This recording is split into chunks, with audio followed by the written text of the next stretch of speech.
everyone, it's me, hopefully Safe, and it has been a very long time since my last update. So let's start off with the numbers. Let's see. I am 2.5 years out of surgery. I weigh about 260. I'm guessing my scale got broken to move, which we'll talk about that in a minute. And so I've gained probably about 40 pounds since my lowest weight, and that's kind of expected. I know that they talk about bouncing and that you'll bounce up some weight. So I've been kind of stable at this weight for a while, and just my environment's changed. I moved from California to Washington to move in with my boyfriend.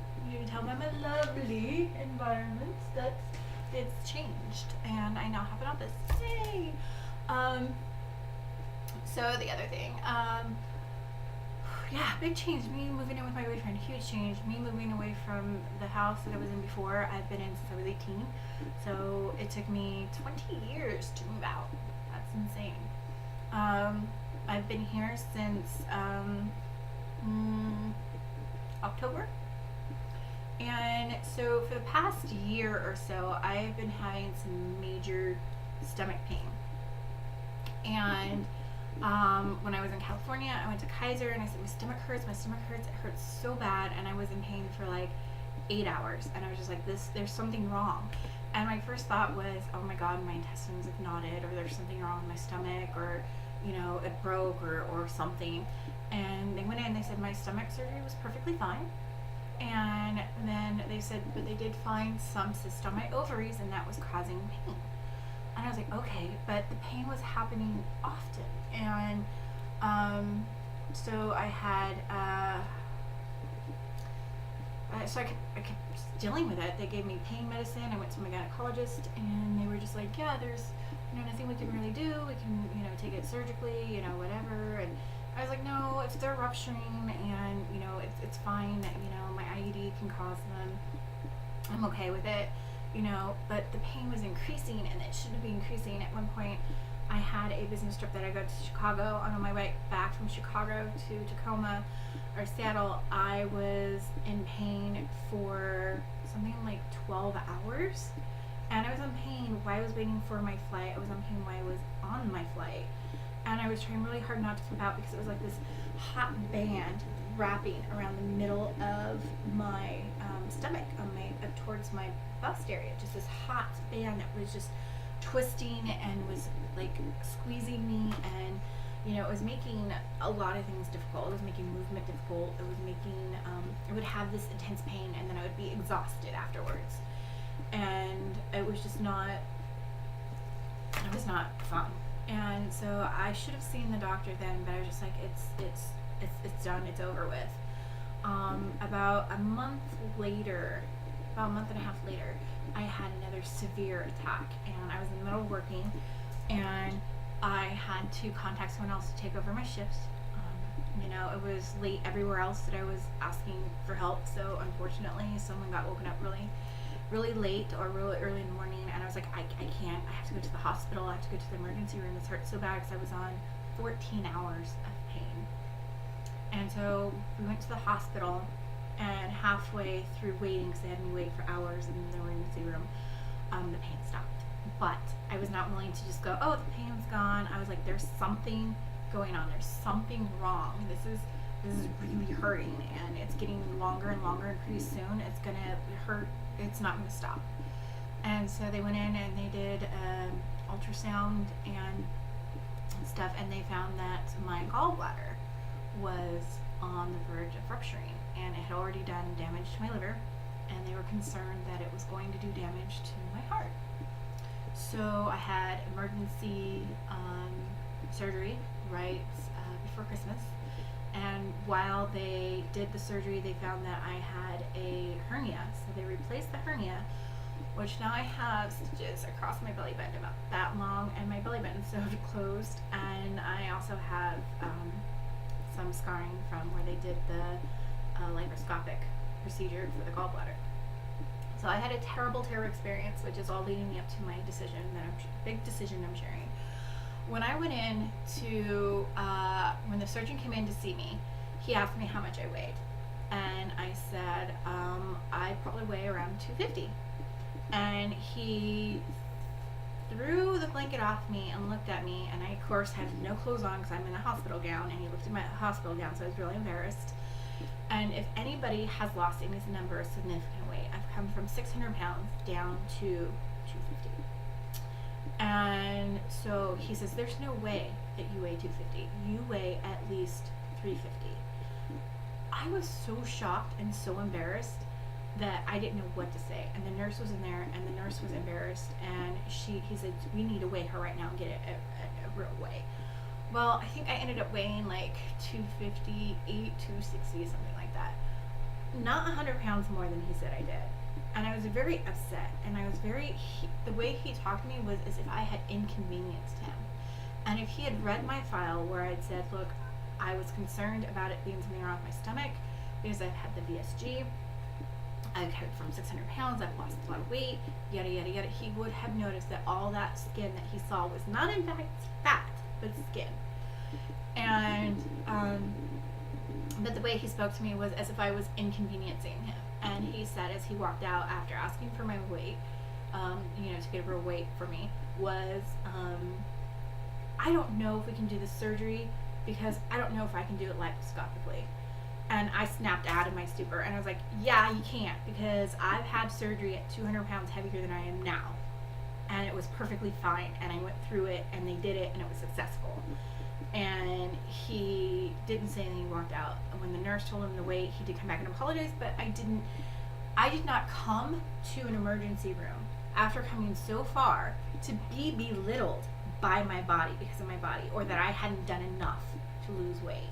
And he did take a look at it. He says, well, this amount of weight that you lost, will cause, your stuff will have to, the fat has to go through the gallbladder, and this is a very common complication. Why didn't they take your gallbladder out at the same time they had your stomach? And I said, they explained that not everybody has a gallbladder issue. And he says, everybody will after losing as much weight as you do, because the fat has to be processed.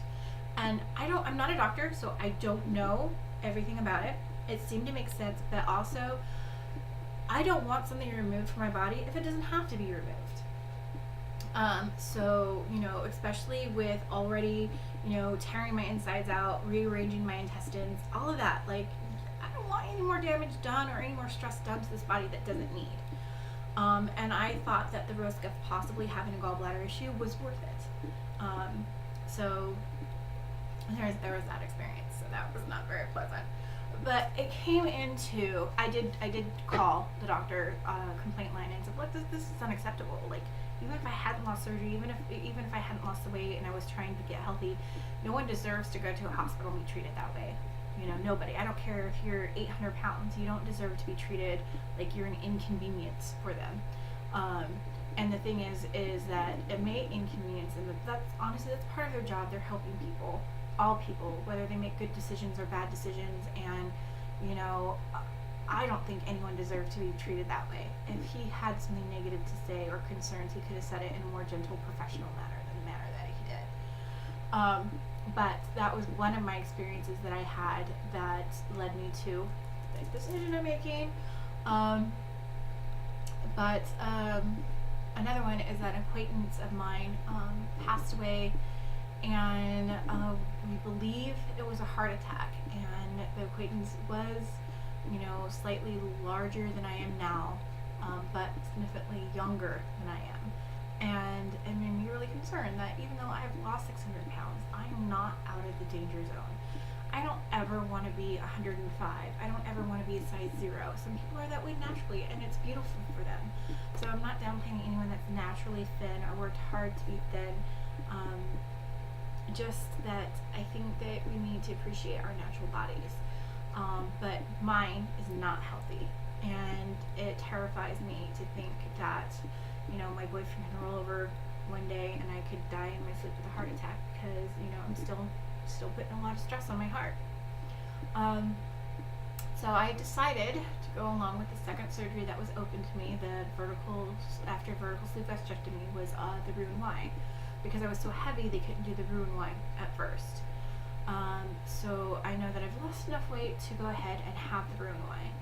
So up here in Washington, I no longer have Kaiser, but I am going through another medical insurance that is going to take care of it, hopefully. And I have the first step is meeting my new general practitioner, and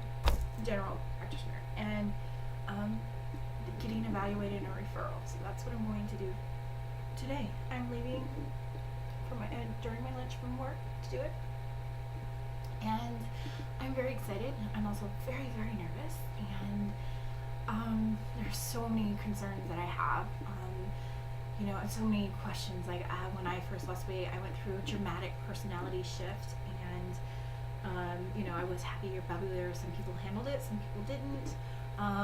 Became a little bit more vain. I did a lot of selfies. Is that going to happen again? I'm sure it will. But this time I have a boyfriend, and I love him, and we're in a really good, healthy relationship. So how is this going to affect us? And is it going to be as big of an effect as I've already been through major weight loss? So, what do I expect this time? Is it going to be as severe? Is it going to be not as severe? Is it going to be no change other than just physically? I kind of think that there is going to be an emotional component. I don't think that our relationship will be affected in the terms of, sometimes relationships are affected because one is invested in one being bigger. That's not in our case. Actually, we're both trying to be very healthy, conscious. He goes to the gym regularly. I think there might be some stress with food because I won't be able to have fatty foods at all. Like even now, I can't do fatty foods because, it hurts my stomach because my gallbladder's gone. But I'm excited about this next leg of the journey, and I'm excited to see where I go. And I just hope that I hope that it changes my life as far as being healthy. It changed my life the first time in so many unexpected and expected ways, both good and bad. And I'm excited about doing this journey with him. Like, he's kind of like the love of my life, and he's been so supportive, and I'm excited about going through these changes with him. I'm excited about all the positive things that will happen, and the difference is that he's going to be my main support person, where my best friend Lisa, she's still in California, and I'm here in Washington now. All my friends that were supportive of me are all in California, so it's going to be a little bit more on my own. I mean, his family's been pretty supportive, so I'm close to one of his sisters, and so I think that there's going to be that great support there too.